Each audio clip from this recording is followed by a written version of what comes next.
네, 여러분 안녕하십니까? 대낮에 만나는 미국 주식 라이브 5월 19일 월요일 애프터월가 시작합니다. 황명석입니다. 악재가 있나요? 뭐 악재가 될 게 있을까요? 이런 얘기를 지난주 금요일까지 했던 것 같은데 주말 사이에 하나를 또 던져주네요. 시장에서 굳이 안 줘도 되는데 그렇죠? 잘 가던 뉴욕 증시의 제동이 좀 걸릴 가능성이 상당히 좀 높아졌습니다. 아시는 것처럼 미국의 신용등급 강등 이슈로 인해서 오늘장 벌써 국내 증시뿐만 아니라 아시아 증시가 조정을 받기 시작했고요. 지금 현재 지수 선물을 보니까 오늘 미국 증시 쉽지는 않겠다라는 생각이 드는데요. 그러면 이게 얼마나 갈지, 어느 정도의 충격을 주고 갈지 이런 부분을 이제부터 고민을 해봐야 되는 시점인 것 같습니다. 자, 일단 지난주 금요일에는요 시장 좋았어요. 5일 연속 상승했습니다. 금요일 기준으로 5일 연속 상승이면 월화수목금 다 오른 거죠. 지난주 내내 시장이 좋았는데 이게 약간 뭔가 전조 현상이었나 싶기도 합니다. 어쨌든 중동에서 시작된 AI 기대감이 시장에는 가장 크게 작용을 했다고 보여지고요. 지난주 금요일에 사실 미시건대 소비심리지수와 기대 인플레이션이 발표가 됐고 시장이 안 좋아하는 쪽으로 더 심화가 됐음에도 불구하고 이런 우려들을 다 씻어버리는 그런 강세 흐름이 계속 이어지다 보니까 뭐 악재가 없네 뭐 이런 생각을 하게 만들었던 상황이었는데 말씀드린 것처럼 이제 무디스에서 미국의 신용등급을 한 단계 강등을 했다는 소식이 장 끝나자마자 전해졌더라고요. 참 타이밍도 참 재밌죠. 마침 또 그때 그러면서 이제 채권 시장은 조금 더 열려 있었으니까 금리는 바로 발작을 했다고 하는데 이게 과연 증시에는 어떤 영향력을 줄지 잠시 후에 애프터월가를 통해서 키워드 토크를 통해서 확인해 보도록 하겠습니다. 자, 그러면 본격적으로 애프터월가 시작하도록 하죠.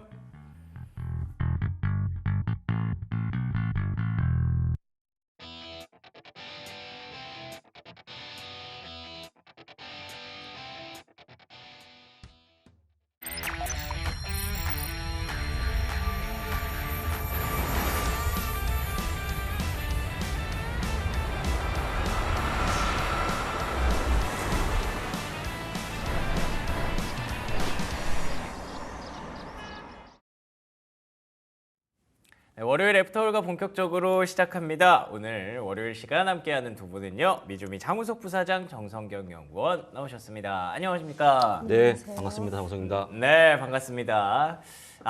부사장님, 제가 네. 오프닝에서 뭐 악재가 있나요? 뭐 이런 얘기 했던 게 엊그제 같은데 네, 그렇죠. 주말 사이에 또 시장이 숙제를 하나 안겨줬습니다. 어떻게 네, 보셨어요? 그렇죠. 근데 아까 말씀하셨던 5일 연속 빠지면 원래 이게 아니어도 빠지는 거 아닙니까? 그렇긴 해요. 그렇게 빠질 보이고, 때가 됐죠. 그렇게 보이고, 제가 볼 때는 오늘부터 지수보다는 금리를 보시라고 조언드리는데 한번 같이 볼까요? 네. 제가 한번 잡으시면 현 10년 국채 수익률이 4.5%로 급등합니다. 급등. 그리고 저게 예, 보니까 예. 이제 그 분봉상으로 보니까 네, 그 막판에 팍 치고 올라갔더라고요. 팍 치고 올라갔기 때문에 네. 스캇 베스트가 제일 싫어하는 숫자 아니겠습니까? 그러니까요. 제가 볼 때는 약간 이게 어려울 것 같고 만약에 더 올라가면 장이 좀 더 많이 빠지겠죠? 라고 보시면 될 것 같고 어차피 무디스 얘기는 이번 세 번째 아닙니까? 별로 영향이 없는데 이게 가장 큰 문제라고 보시면 좋을 것 같아요. 금리가 그렇죠. 지금. 무디스의 얘기 뭐 잠시 후에 저희가 키워드 네. 토크에서 자세하게 준비는 해놓겠지만 뭐 간단하게 말씀드리면 지금 미국의 재정 적자가 너무너무 심하다. 지금 썸네일 보고 들어오셨겠지만 뭐 우경원이라는 그런 얘기도 있고요. 우경원이 무슨 돈인지도 모르겠어요. 저는 뭐 어쨌든 그게 지금뿐만이 아니라 앞으로도 계속 늘어날 가능성이 높은데 금리까지 이렇게 높아지니까 당연히 빚을 내서 살았는데 그 빚이 더 불어날 가능성, 그러면은 이제 무디스에서도 이미 몇 차례 경고했던 것처럼 신용등급을 불가피하게 강등해야 된다. 뭐 이렇게 결론이 이어진 거죠. 세 번째라고 하셨는데 다른 데에서 먼저 했던 거잖아요. 2011년에 S&P 네. 그 다음에 2년 전에 피치기 때문에 일단 했고 그 다음에 또 한 가지 뭐냐면 경고가 이미 나왔거든요. 경고가 나왔기 때문에 맞아요. 이게 사실은 제가 볼 때는 언제 나올지 모르는 것뿐이었지 나올만 하다라고 보여드리고 그렇죠. 네. 이렇게 안 잡아주면 그럼 안 잡아주면 부채가 더 커지는 거 아니겠습니까? 제가 볼 때 당연한 걸로 보이고 다만 아까 얘기했지만 금리가 치고 올라오는 게 두렵다라고 말씀 다시 한번 드립니다. 예, 맞습니다. 우리가 2011년도, 23년도에 봤던 기억이 있어서 이번에도 그러면 증시가 불가피하게 좀 빠지겠네라고 생각할 수도 있지만 반대로 아니 2번 겪었는데 이번에는 조금 달라지지 않을까라는 생각도 할 수 있을 것 같고요. 일단 우리가 가장 궁금한 건 그래서 금리가 지금보다 더 치고 올라가느냐. 그러면 베센트와 트럼프는 어떻게 또 스탠스를 바꿀 것이냐 이런 부분들이 궁금하긴 한데 잠시 후에 키워드 토크를 통해서 자세하게 한번 정리를 해보도록 하죠. 정성영 연구원님도 이거 고민 많이 하셨을 것 같아요. 네, 하지만 오늘 베센트가 또 인터뷰를 했습니다. 무디스는 후행 지표라고. 아 그래요? 무디스는 후행 지표라고 하는 게 네. 그러니까 뭐 본인들 입장에서는 크게 신경 쓰지 않을 것이다라는 뜻이랑 네, 느껴지네요. 무디스는 뒤처진 지표라고 얘기를 하면서 등급 하향보다 중동에서 수조 달러 규모를 계약을 가지고 왔다라는 것의 의미를 더 크게 달라고 했습니다. 그래서 이렇게 시장의 하락에 대한 디펜스를 쳐줬습니다.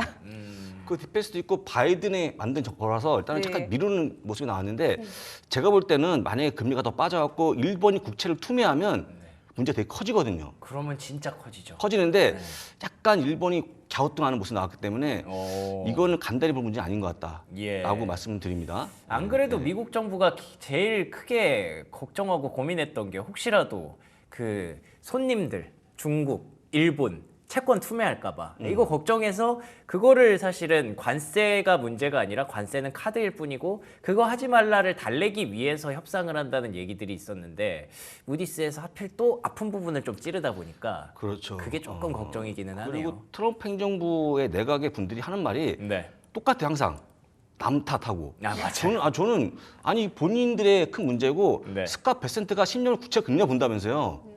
그렇지 않습니까? 그렇죠. 근데 이게 미룰 일인가 싶기도 하고. 그러게요. 즉 뭔가 대안보다는 약간의 미루는 모습이 나왔기 때문에 약간 무책임한 것도 느꼈거든요. 제가 볼 때는. 네, 그리고 이제는 또 바이든이 아프다는 소식이 또 금방 아, 속보로 떠서 이제 네, 바이든의 맞아요. 책임을 또 지기에는 이제 그러네요. 좀 인륜적으로 상도가 또 어긋나기도 좀 그러네. 하고, 네, 그리고 이제 바이든을 책임지기는 이제 2분기가 이제 연속이 되었기 때문에 이제 네. 더 이상 이제 전 정권을 탓하기에는 오. 이제 시간이 얼마 없지 않나, 트럼프의 성과가 보여줘야 되지 않나라는 생각이 듭니다. 그것도 그러네요. 예. 안 그래도 이럴 때 이제 바이든 탓하려고 생각을 했을 텐데 오늘 아침에 저도 기사를 봤거든요. 네. 굉장히 좀 안 좋으시다고. 네. 예.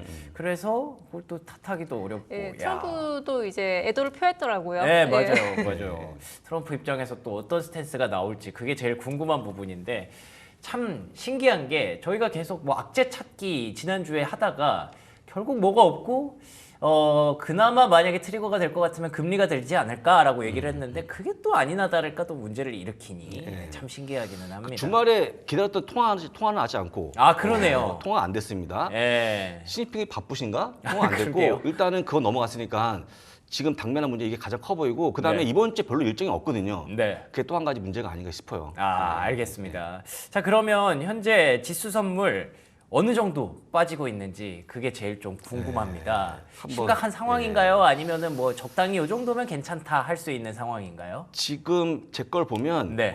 갑자기 가격이 멈췄는데 아까 봤던 걸 치게 되면 네. 마이너스 0.82% 정도 S&P 빠지는 폭. 500 기준으로? 지금 안 보이지만 그러네요. 정도 빠지기 네. 때문에 나옵니다. 네. S&P 500 마이너스 0.82%, 나스닥 1.11%. 나스닥이 조금 좀 크네요. 더 많이 빠지죠. 예. 그렇지만 뭐 급락은 아니고 조금 빠진다 정도 보시면 좋을 것 같아요.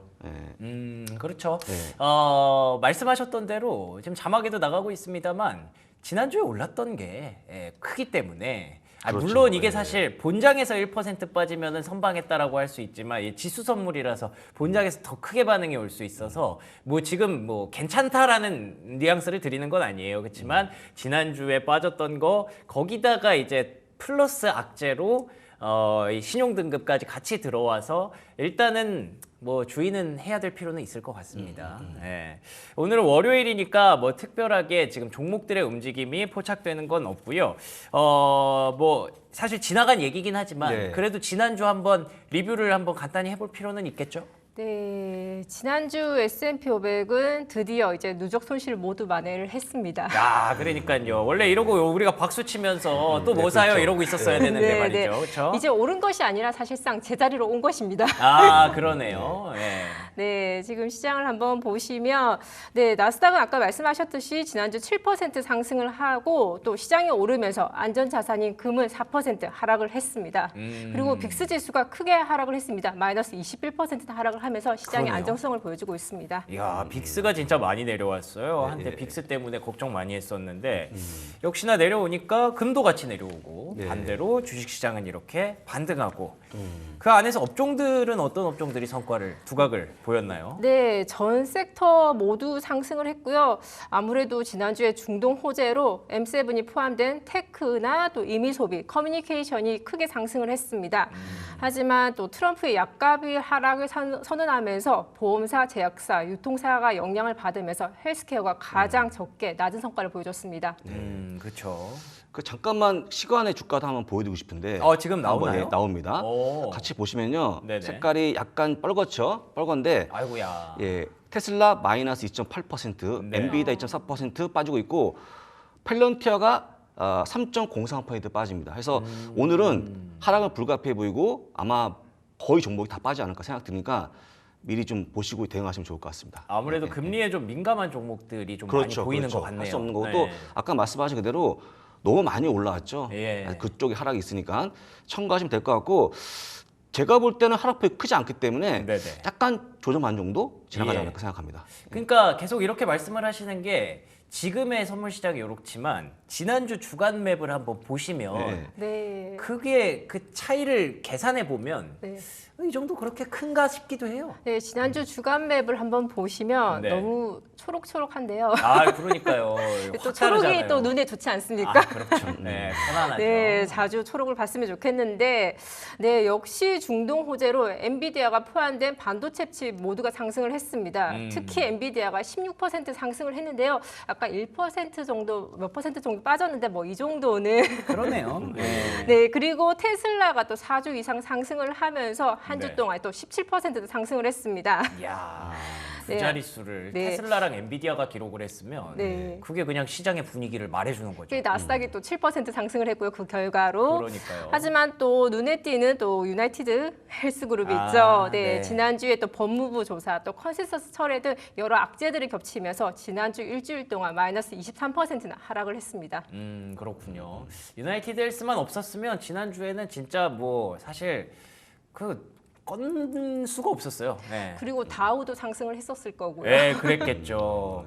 더 파티 분위기였을 것 같은데 약간 뭐 전조 현상, 뭐 예고제였을까요? 유나이티드 헬스가 무너지고 그리고 시장도 약간은 지금 주의 불이 켜진 그런 상황입니다. 근데 지금 투자 심리는 많이 바뀌어 있을 것 같아요. 현재 상황이 어떤가요? 네, 미국 개인 투자 협회에서 나오는 또 향후 6개월 동안 주식시장 심리 지수를 보시면 좋을 것 같은데요. 예. 트럼프 관세 발표 이후 개인 투자자들은 굉장히 비관적이었습니다. 그쵸. 하지만 또 최근 미중 무역 협상 등으로 인해서 1월 이후 최고 낙관적인 지표를 또 보여줬는데요. 네. 아직은 뭐 비관론이 큽니다. 43%로 높지만 점점 비관론은 감소하고 있고 또 낙관론은 상승하는 추세입니다. 그러네요. 저는 이게 완전히 역전되지 않았을까 싶었는데 아직은- 생각보다 역전은 안 됐네요. 낙관론이 여전히 비관론보다 낮은 상황이네요. 네, 향후 뭐 6개월 동안이니까 아직까지 그리고 또 역전이 아직 안 될 또 이슈들이 많습니다. 아, 무역 협상에 그렇군요. 대해서 아직 구체적이지도 않았었고 오늘 또 무디스 결과가 있었기 때문에 네. 또 다음 주 또 심지수가 어떻게 변할지 봐야 될 필요가 있을 것 같습니다. 네. 재미난 거는 심리는 안 좋은데 또 주식은 되게 삽니다 지금. 맞아요. 개인분들은. 네. 제가 볼 때는 그게 심리는 안 좋은데 주식을 사는 그분들의 어떤 습성은 또 뭐가 있는지 심리가 뭐가 있는지 네. 왜 그럴까요? 잘 내가 모르겠죠? 심리가 안 좋은 걸 너무 잘 알고 있으니까 이게 사야 될 때다라는 계산은 또 하시나 봐요. 하락할수록 또 두려워하지 말라. 네. 그렇죠. 지금 올라온 시장에 가장 크게 기여한 개인이기 때문에 네. 지금 심리를 보고 안 살 것 같지만 많이 사고 있다는 거 어. 다시 말씀드립니다. 그래서 채팅창에서 결국에는 질문이 그게 많아요. 네. 지금 그 신용등급 강등됐으니까 어떻게 또 팔아요? 아니면은 저는 금요일에 조금 팔았어요. 뭐 이런 얘기 하시는데 저희가 이제 반등하면서 되게 얘기 많이 했고 공감했던 게 미국 주식 이래서 쉽게 팔면 안 되는구나 이거였잖아요. 그렇죠. 여러분도 아시겠지만 지금 부채 문제는 다 아는 내용 아닙니까? 그렇죠. 네. 다 아는 내용이고 부채가 크다는 건 다 아는 내용. 아마 지금 찾아보시면 관련 내용이 되게 많거든요. 네. 그러니까 제가 볼 때는 새로운 내용이 아니기 때문에 지금 파는 건 좀 무리가 있고 약간 조심할 필요 있다는 거 정도 보시면 되겠죠. 네. 그렇게 큰 문제 안 될 것 같은 저는. 저도 아침에 이런저런 리포트들을 많이 찾아보면서 과거 사례를 찾아보니까 그 2011년도의 충격이 좀 굉장히 좀 컸었다고 그때는 하더라고요. 첫 번째니까 좀 그러니까요. 급락했죠. 예상을 할 수 없었던 예상을 못했던 그런 이슈여서 그렇죠. 굉장히 크게 아프게 뉴욕 증시가 맞았는데 그때의 기억을 하고 계시는 분들이 지금도 조금 걱정이다 하실 수도 있겠습니다만 지금은 그 부사장님 말씀하신 대로 다 알고 있는 그런 이슈. 다 알고 있는 이슈죠. 것 같아서 조금 다를 것 같다 그리 크지 해요. 않고 예. 지금 선물 빠지는 것만큼만 고민하시면 됩니다. 음. 얼마 안 빠지니까. 알겠습니다. 일단 선물은 나스닥 기준으로 1%가량 그리고 S&P 500 기준으로는 0.8%가량 빠지고 있으니까 이게 뭐 더 심화될 수도 있겠죠. 오늘장까지는 좀 두고 봐야 된다는 판단을 미리 좀 드리고요. 저희는 그러면 키워드 토크를 통해서 좀 더 구체화를 시켜보도록 하겠습니다.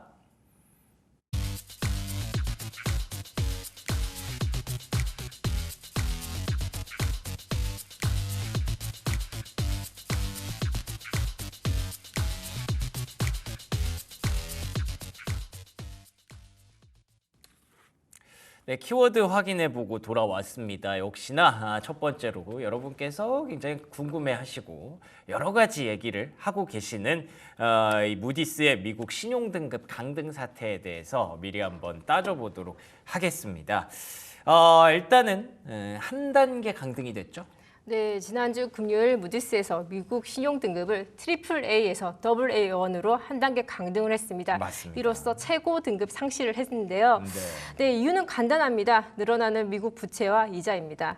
조금 자세하게 말씀을 드리면 미국의 재정 적자가 감당 불가능할 정도로 크고 그리고 국채를 발행하면 계속 이자 비용이 발생할 텐데 이런 재정의 악순환이 반복될 것이라고 이야기를 했습니다. 그리고 앞으로도 계속 늘어나는 의무적인 또 재정 지출이 또 계속 늘어날 테니까 향후에도 적자폭이 크게 줄지 않을 것이라고 또 부디스는 얘기를 했습니다. 사실 따지고 보면 딱히 틀린 말은 없는 것 같기는 해요. 다 맞는 말이죠. 구구절절. 네.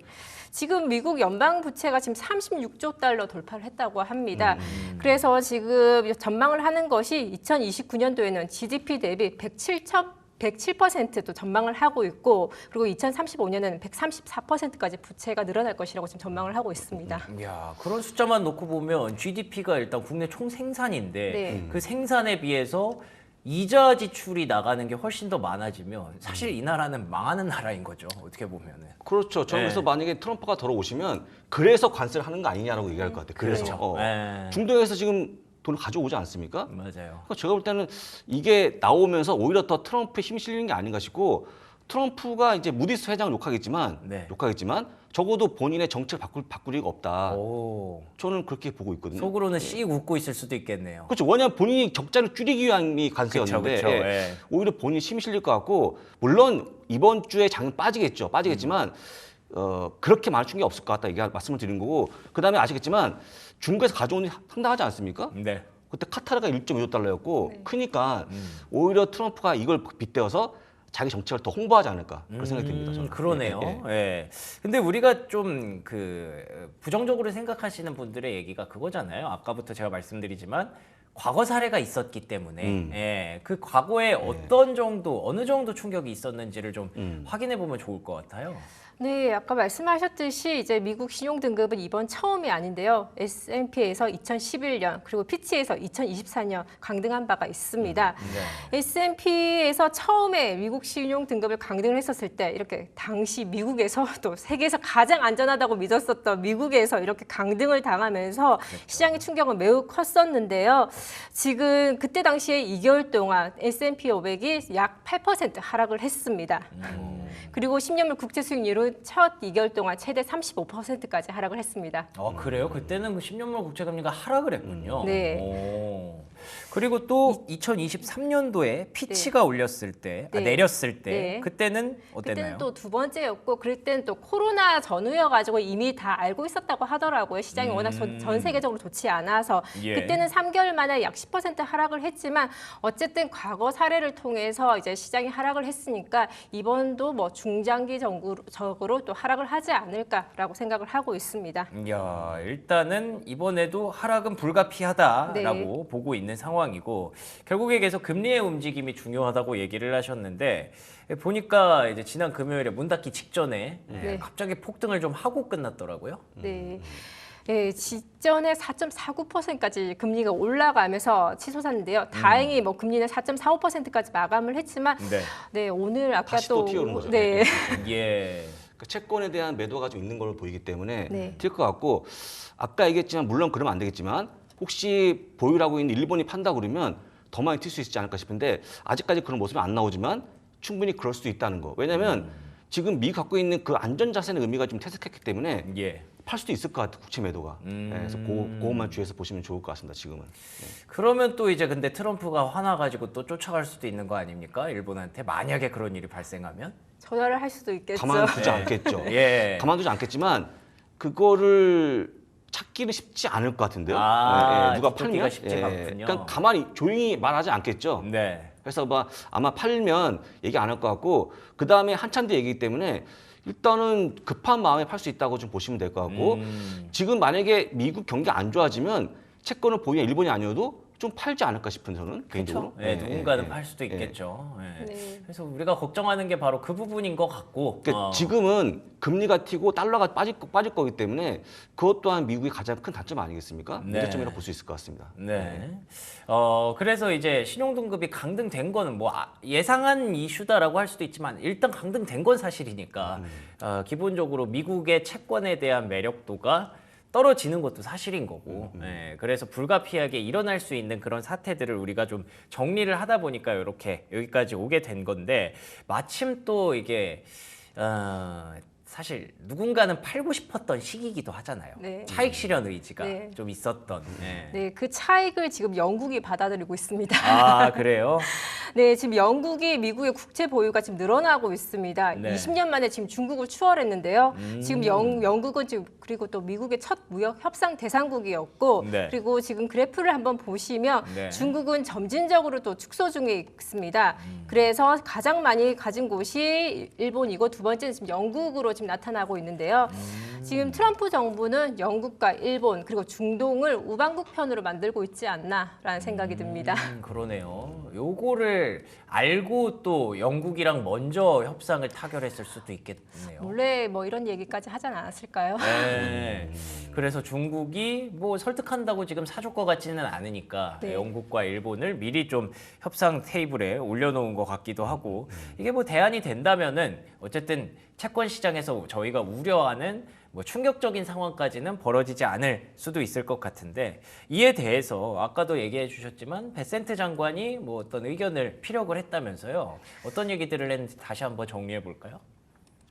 네, 베세트 장관 같은 경우에는 지금 국채 금리가 굉장히 중요하다라고 말씀을 드렸지만 지금 이에 대해서는 크게 뭐 지금 시장에 대해서 지금 뭐 무디스는 뒤처짐 지표라고 또 이야기를 했었고 이것은 또 중국 달러 규모의 수조 달러가 지금 중동에서 또 수조 달러 규모를 가지고 왔기 때문에 크게 의미를 두지 않는다라고 발표를 했습니다. 네. 그러니까 제가 얘기한 그대로예요. 그러니까요. 이 정부는 행정부는 네.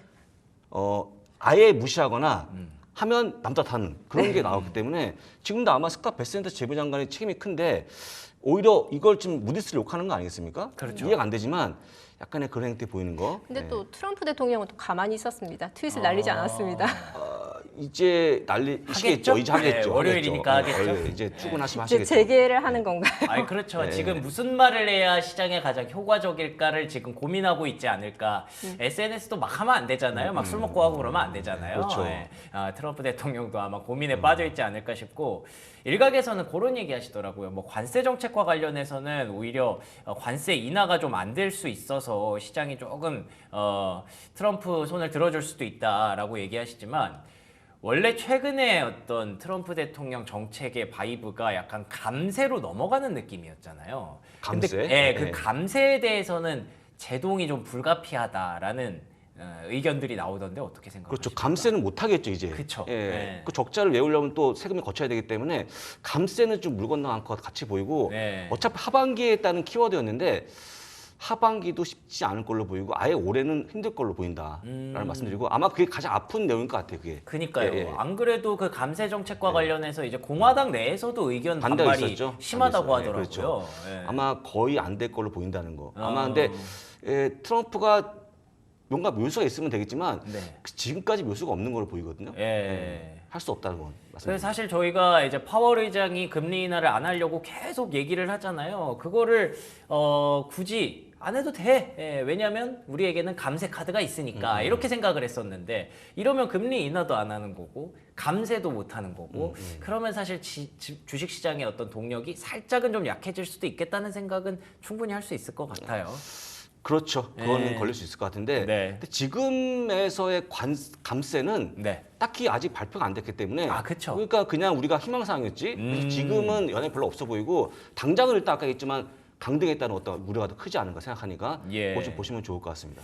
그리고 또 일각에서는 그런 그 우려를 감세한다고 해서 이미 채권 시장이 담으면서 사실 금리가 올라온 거니까 그렇죠. 이런 것들이 아까 계속 말씀하셨던 어느 정도 예견된 상황이었다는 점에서 채권 시장이 미리 반영을 하고 있는 것도 충분히 있다라고 해서 그렇죠. 예. 시장의 충격은 또 제한적일 수 있다. 제한적으로 할수 있을 것 같죠. 라는 예. 얘기로 이어지더라고요. 예, 여러 가지 생각들이 좀 오가고 있으니까 오늘 장 보는 게 중요할 것 같아요. 오늘 장 보면 저는 미리 좀 말씀을 드리면 아, 네네. 오늘 타면 안 되는데 오늘. 아 오늘 또 작도 한번 지금 오늘 작두 올라가셨나요? 한번 타시나요? 네. 하면 안 되지만 네. 만약에 아까 봤던 금리가 네. 4.5에서 머물면 네. 저는 빠져도 약보합 정도까지 음. 올라온다라고 보고 있습니다. 저는 개인적으로. 네. 4.5에서 머무른다면. 어차피 적자는 다 아는 내용이고 예. 그다음에 그래서 관세를 하고 있는 거니까 아까 했지만 오히려 트럼프 힘이 실리는 내용이 나왔기 때문에 그냥 그렇고 지금 빠지는 건 오히려 약간의 비유를 하자면 지금 제가 더운데 땀 흘리는데 네. 비를 맞으면 그게 땀인지 비인지 모르죠. 모르는 정도. 예. 그러니까 빠지는 게 지금은 아. 무디스의 강등인지 아니면 그것 원래 때문인지. 올라온 거에 따른 조정인지 모른다는 거죠. 그렇죠. 제가 보기에는. 예. 그래서 스무스 넘어가는 것 같고 만약에 이게 무디스 내용이 평소였으면 좀 충격이 컸겠죠. 예. 근데 지금 많이 올랐기 때문에 빠지는 게 진짜 그것 때문에 빠지는 건지 잘 모를 것이다. 우리 투자자분들은. 그렇군요. 라고 말씀드립니다. 예. 시장에 확실히 좀 믿음도 있는 것 같아요. 지금 채팅창에서는 아니 그래도 빅테크 어차피 자사주 매입 대기 중인데 하방은 든든하게 유지될 걸로 보면 그거는 또 뭐 잘못된 의견인가요? 얘기하시는데 확실히 투자자분들의 어떤 심리가 많이 좋아진 건 있는 것 같네요. 심리가 뒷받침 되고 있죠 지금. 네. 예.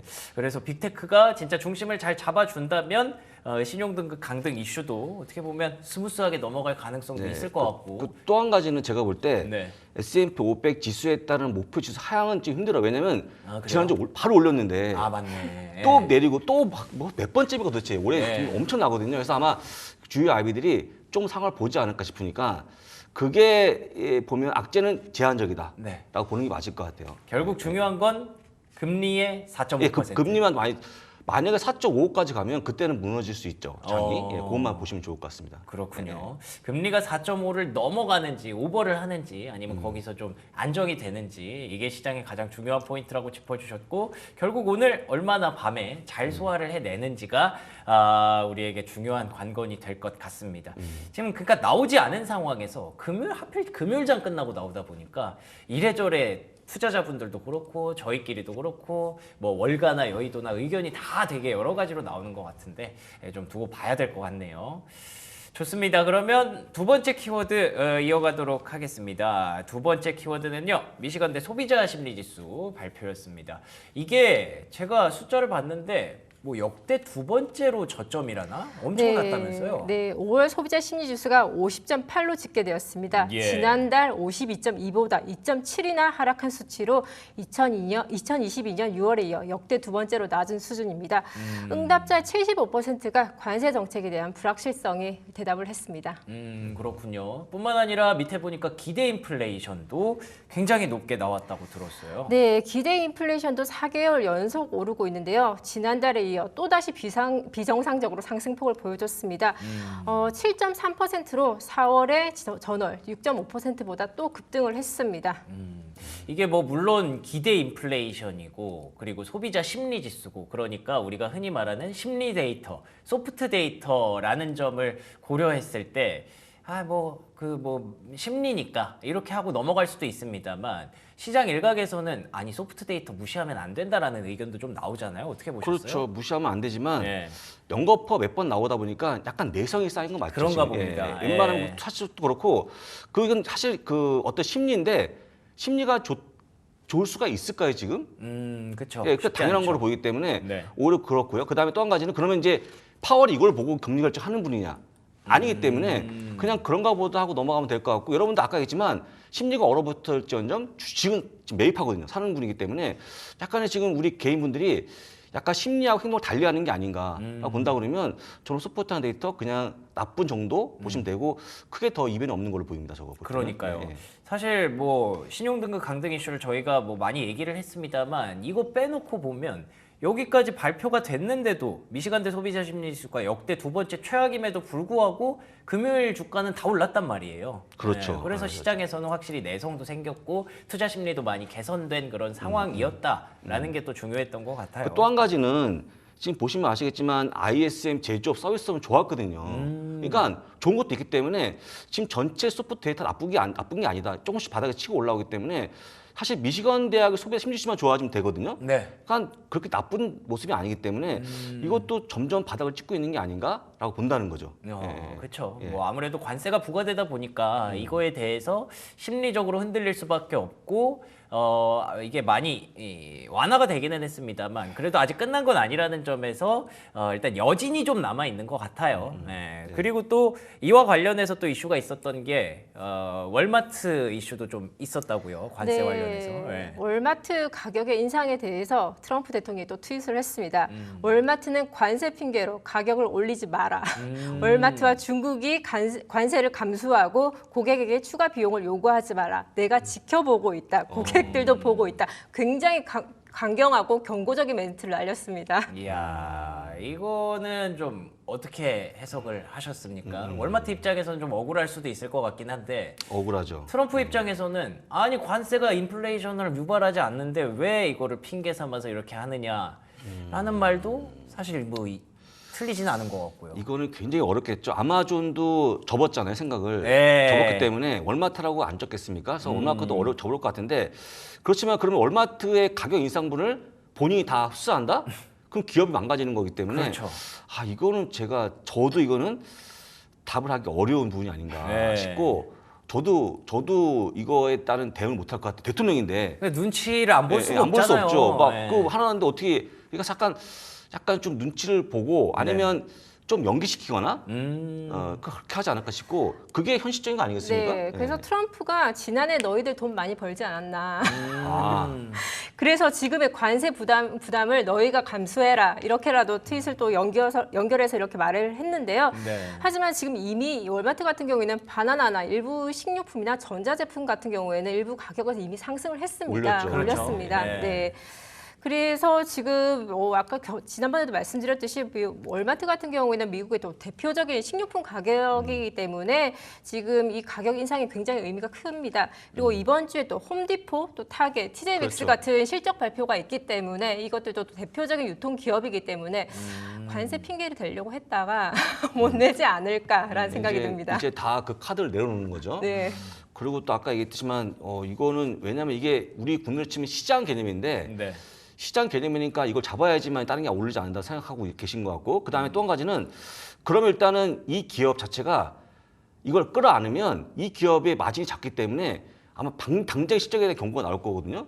그러면 어쨌거나 지금 기업이 망가지거나 가격 올리는 건데 이거를 월마트가 어떻게 할지 저는 답이 안 나올 것 같은데 이게 굉장히 그러게요. 고민스러워요. 지난번 아까 베센트가 관련해서 또 이야기를 했었는데요. 이미 통화를 했다고 합니다. 월마트랑요? 월마트 CEO랑 통화를 했는데 뭐 자세한 내용은 밝히지 않았지만 월마트에서 했었던 말이 굉장히 보수적으로 냈다라고 하면서 이렇게 좀 약간 몸을 또 서리는 그런 또 대답을 했었다고 하는데요.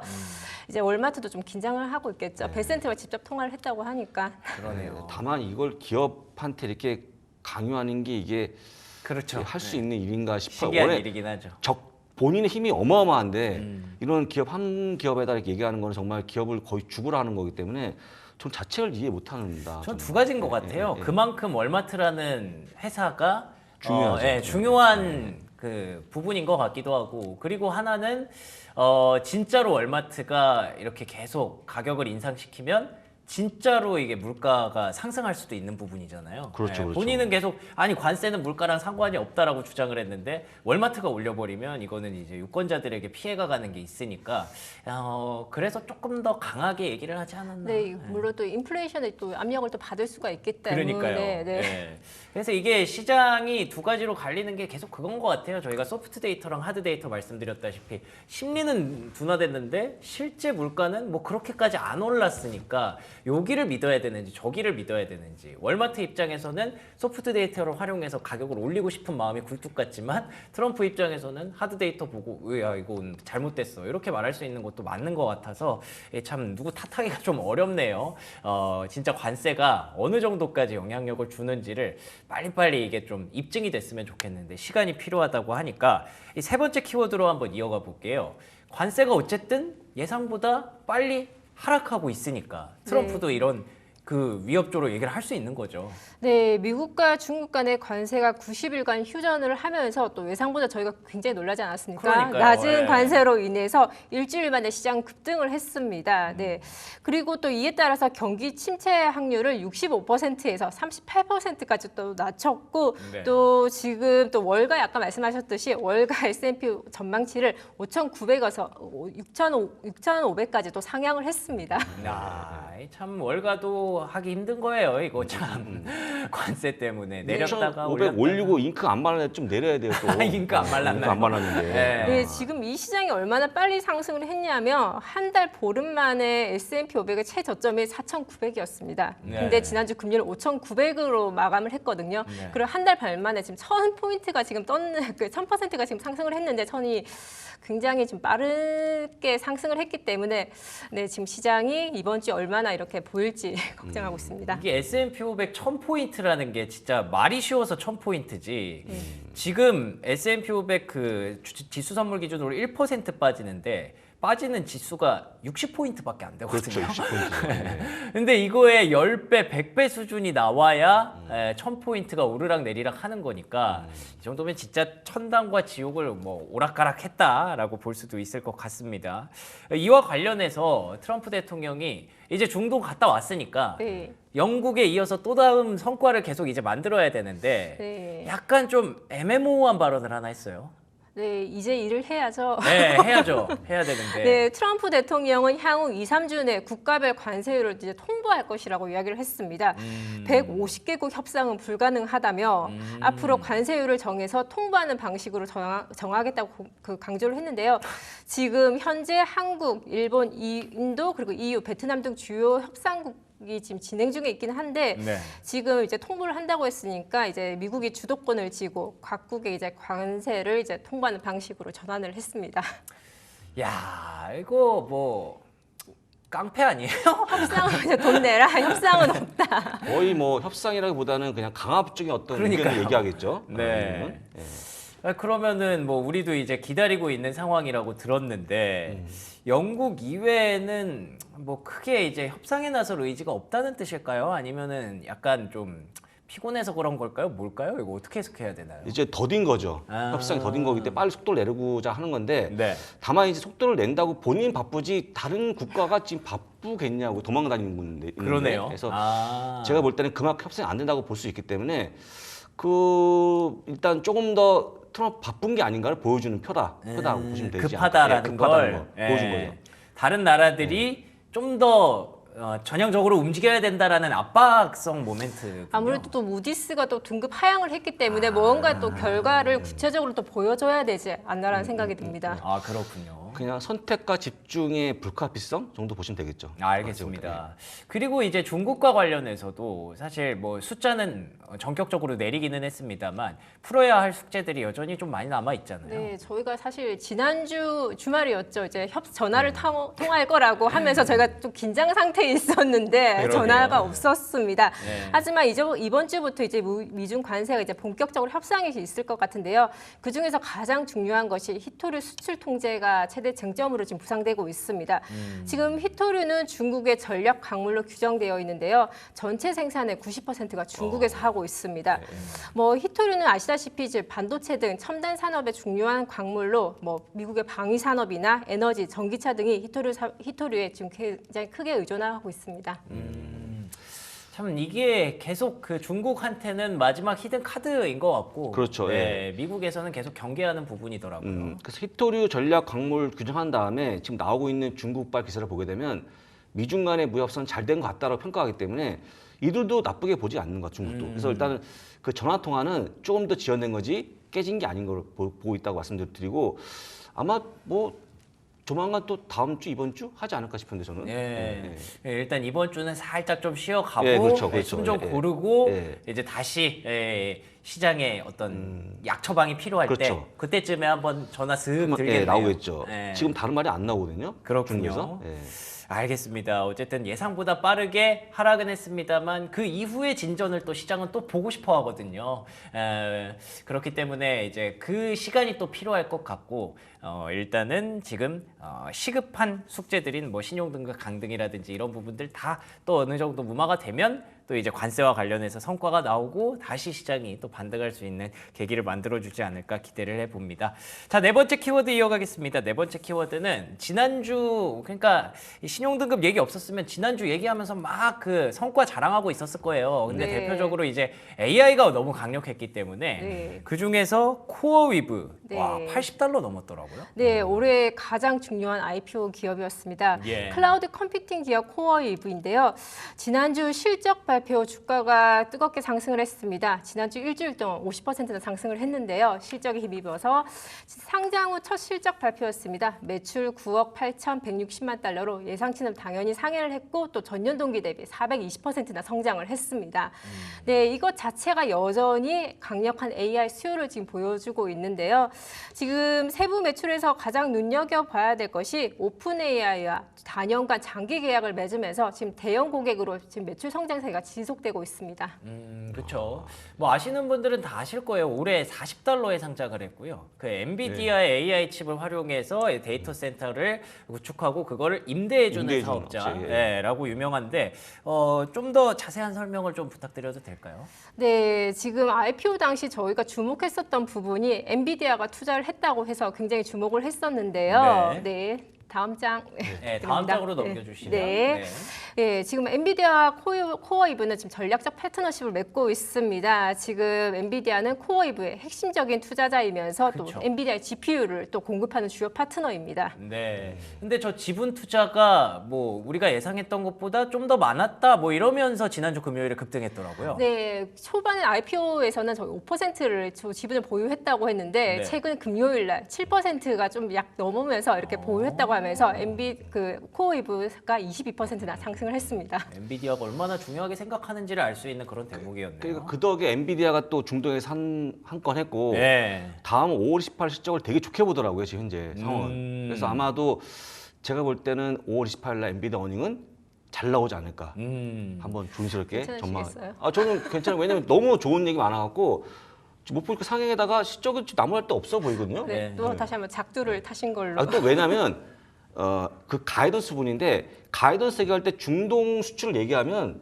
넘어갈 수 있으니까. 아, 그러네요. 그렇죠. 엔비디아는 뭐 별로 안 좋을 게 없을 것 같아요. 제가 볼 때. 예. 그러면은 코어이브도 같이 또 춤출 수 코이브는 있나요? 같이 따라가는 기업이니까 네. 당연히 같이 가겠죠. 그래서 아마도 관련 기업들 올라갈 걸 보기 때문에 뭐 만약에 진짜 이게 악재 없으면 AI 패권 때문에 굉장히 좋았을 것 같은데 맞아요. 하필 아까 무디스 것 때문에 약간 예. 좀 숨죽어 있지만 여기 숨어 있는 호재니까 5월 18일까지 잘 보시면 좋을 것 같습니다. 그러니까 다음 주에 엔비디아 실적 발표가 예정이 네. 되어 있고 이번 주에 또 제가 듣기로는 컴퓨텍스 타이페이인가요? 네, 거기서 이제 젠슨왕 CEO의 연설이 예, 예정돼 있겠죠. 있다고 예, 있겠죠. 하더라고요. 예, 예. 오늘부터 이번 주 내내 좀 진행이 되는 것 예, 같은데 엔비디아 얘기는 이번 주 다음 주 아마 계속 나올 것 같아요. 계속 나올 거고요. 예. 아마 오늘 좀 빠지는 거 할 수 없겠지만 네. 오늘 빠지고 힘을 응축한 다음에 5월 28일 날 좀 한번 폭발하지 않을까라고 저는 조심스럽게 폭발. 한번 예견을 해보겠습니다. 폭발. 위험한 단어를 쓰셨네요. 네. 폭발을 아니, 쓰셨네요. 이거 딱 아니, 쇼츠 만들기 좋아하는 그 단어 폭발. 아니 만약에 뭐 제가 맞으면 저한테 뭐 아무것도 없잖아요. 반대로 또 열심히 하면 되는 열심히 하면 되는 거니까 네. 저는 잃을 네. 게 없다 저는. 알겠습니다. 라고 말씀드리겠습니다. 네, 코어웨이브 어쨌든 상장 50일 만에 주가가 진짜 2배 났습니다. 네. 40달러에서 80달러까지 갔던 종목 AI의 바람을 또 중심에서 이끌고 있는 종목이었고요. 자, 마지막 키워드 한번 이어가 볼게요. 마지막 키워드는 전기차 구매 설문조사입니다. 전기차 얘기 나오는 순간 불안한데. 또 그것이 나오겠죠. 네, 설문조사 어땠나요?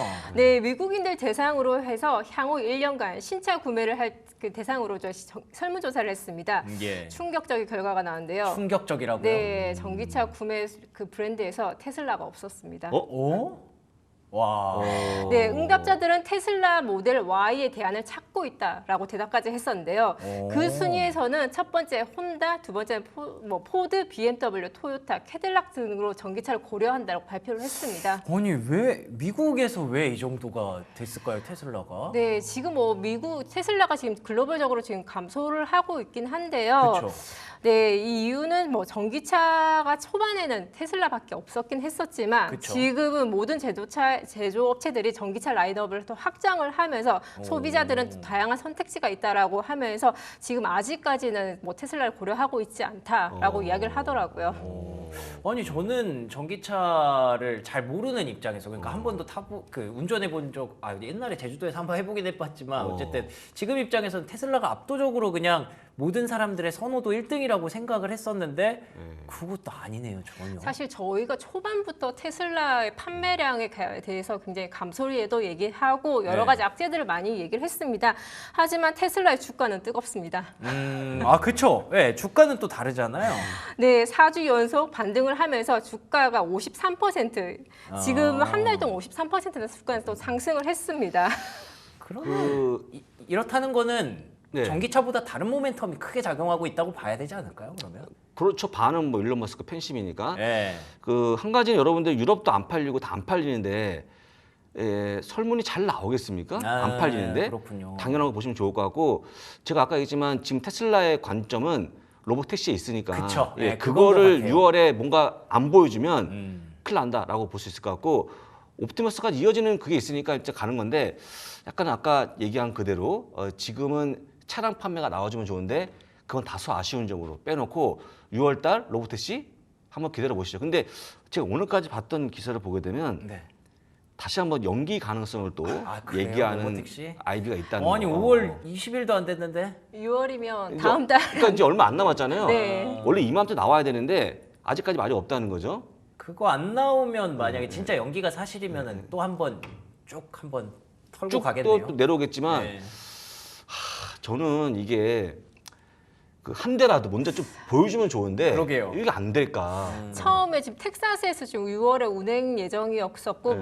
10대에서 20대 네, 그렇죠. 하고 이제 작업실하겠죠. 확대할 네, 것이다 네, 이렇게 네. 얘기를 했었는데 지금 말씀하신 대로 지금 테슬라가 주가가 반등한 이유에 대해서는 지금 일론 머스크의 도지 활동 축소, 도지 활동 오신 것 같죠? 네 그리고 로보택시 6월 시범 운행 그리고 그것 때문인데. 신차 발표 기대, 네.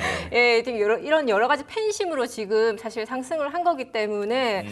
지금 그것이 좀 틀어진다고 하면 지금 일주일 동안 50% 상승을 했는데 지금 어떻게 될지도 좀 봐야 될 것 같고요. 그러네요. 그리고 테슬라의 이사회 의장이 또 최근에 300억대 주식을 매도를 했습니다. 이것이 지금 기간을 한번 보시면 작년 일론 머스크 트럼프 지지 선언 후 9개월 동안 점점점 이렇게 매도를 했다고 합니다. 그렇군요. 9개월 동안 3천억대의 주식을 매도했으면 이게 또 부담이 될 수 있는 거죠. 그러니까 확실히 지금 테슬라는 뭔가 좀 아슬아슬한 랠리를 달리고 있다라고 보는 게 맞을 것 같아요. 그리고 테슬라는요 인사이더가 매입한 적이 없어요. 원래 파는 분들이고 그 동생분도 팔았고 네, 다 그렇습니다. 팔거든요. 최근에 몇 년 만에 한 명이 매수했다라고 아니, 기사가 그거는 나서긴 뭐, 했었는데 그거는 뭐, 예. 그렇습니다. 예, 그래서 전반적으로 그렇고 캠벨 머스크인가요? 예, 동생이죠. 그분도 계속 파니까 맞습니다. 지금 다 판다고 보시면 좋을 것 같아요. 그냥 간단하게. 알겠습니다.